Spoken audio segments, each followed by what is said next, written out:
جاوے ایت پڑھی سی لقد کانا لکم فی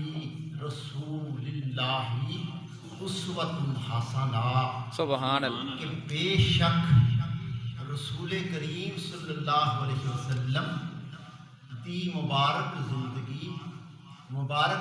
دے حالات، حضور دا اسوہ حسنہ جڑا ہے یہ تواڈے واسطے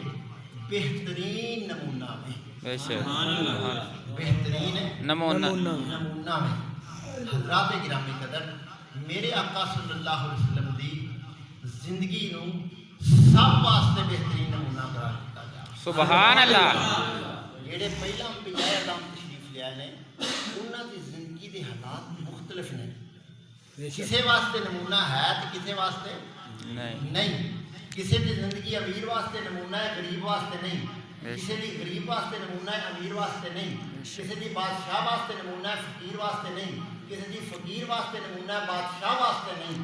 کسی دی جرنیل واسطے وے تے کسی دی سپاہی واسطے وے۔ قربان جاواں، میں صرف چند جملے پہ دسنا، میرے آقا صلی اللہ علیہ وسلم کی زندگی کا ایک کمال ہے کہ میری سرکار کی زندگی غریب واسطے بھی، امیر واسطے بھی، ادنا واسطے بھی، آلہ واسطے بھی، مزدور واسطے بھی، مالک واسطے بھی، رایا واسطے بھی، حاکم واسطے بھی، محکوم واسطے بھی، بادشاہ واسطے بھی، جنرل واسطے بھی، کرنل واسطے بھی، سائنسدان واسطے بھی، طبیات دے ماہر واسطے بھی، جنرل واسطے بھی، حضرات گرامی قدر سیاسیات دے ماہر واسطے بھی، طبیعات دے ماہر واسطے بھی، مواشیات دے ماہر واسطے بھی، عدلیہ دے سربراہ واسطے بھی، سارے واسطے میرے آقا کی زندگی بہترین ہو۔ سبحان اللہ، بے شک جیڑا حضور کی زندگی میں ویکھدا جاوے گا، بھاویں وہ تھلڑی سطح تے وے، بھاویں وہ اتلی سطح تے وے، ہر کسی کو نبی پاک علیہ تحیت و ثنا دی زندگی مبارک میں رہنمائی اور سبق مل جائے۔ سبحان اللہ۔